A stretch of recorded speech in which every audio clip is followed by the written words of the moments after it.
गांव बड़गांवपुर में एक आदमी रहता था जिसका नाम था लोटन बाबू। लोटन बाबू गांव का सबसे समझदार और चालाक आदमी खुद को मानते थे। गांव में कोई भी समस्या हो वो बीच में बोल बोल पड़ते, अरे मैं तो बता दूंगा, मेरा दिमाग किसी कंप्यूटर से कम नहीं। गांव वाले हंसते थे पर मानते थे कि लोटन बाबू थोड़ा जुगाड़ू तो हैं। एक दिन सुबह सुबह लोटन बाबू ने अखबार खोला और उस पर मोटे मोटे अक्षरों में लिखा था, जो भी खोया हुआ तोता वापस करेगा उसे मिलेगा 50,000 का इनाम। बस फिर क्या था, लोटन बाबू की आंखें चमक उठी। 50,000, इससे तो मैं स्कूटर खरीद लूँगा और गांव भर में घूमूंगा और सबको जलाऊंगा।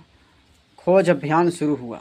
लोटन बाबू ने पूरे गांव में ढोल बजवाया, जिसने भी तोता देखा हो वो मुझे बताए, इनाम बांट लेंगे।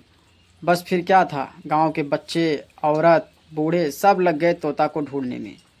कभी कोई कौवा पकड़ लाता तो कभी कोई कबूतर। एक बच्चे ने तो बिल्ली पकड़ लाई और बोला, बाबूजी ये हरा नहीं है पर बोलती है म्याऊं म्याऊं। लोटन बाबू को गुस्सा आ गया, उसने कहा हटाओ इसे, इनाम तो तोते का है। कई दिन बीत गए पर तोता नहीं मिला। तो लोटन बाबू के दिमाग में एक आइडिया आया कि जब तोता नहीं मिल रहा है तो नकली तोता बना लेते हैं। लोटन बाबू गए बाजार और वहाँ से हरा रंग खरीदा, कुछ पंख खरीदे और एक बोलने वाली मशीन खरीदी। घर आकर के उन्होंने कबूतर को हरा रंग लगाया और उसके पास मशीन रख दी जो बोलती थी राम राम। लोटन बाबू बोले, बस अब ये तोता नहीं महा तोता है। दूसरे दिन लोटन बाबू नकली तोते को लेकर शहर पहुंच गए। जहां अखबार में लिखा था वहीं पहुंचे। शर्मा साहब का बंगला। दरवाज़ा खटखटाया तो शर्मा जी बाहर आए। लोटन बाबू ने कहा कि साहब आपका तोता मिल गया। शर्मा जी ने देखा तोते का रंग टपक रहा था और अंदर से कबूतर गुटरू गूं कर रहा था।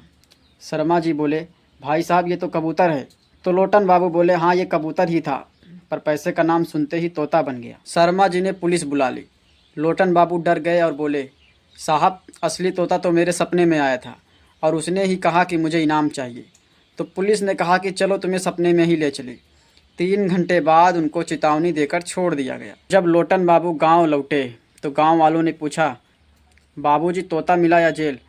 तो लोटन बाबू बोले, तोता नहीं मिला पर अनुभव बहुत मिला। अब तो मैं तोता मास्टर बन गया हूँ। और उस दिन से गांव में जो भी झूठ बोलता लोग उसे दूसरा लोटन बाबू कहते। वीडियो अच्छा लगा तो लाइक करो, कमेंट करो, शेयर करो और सब्सक्राइब भी करो।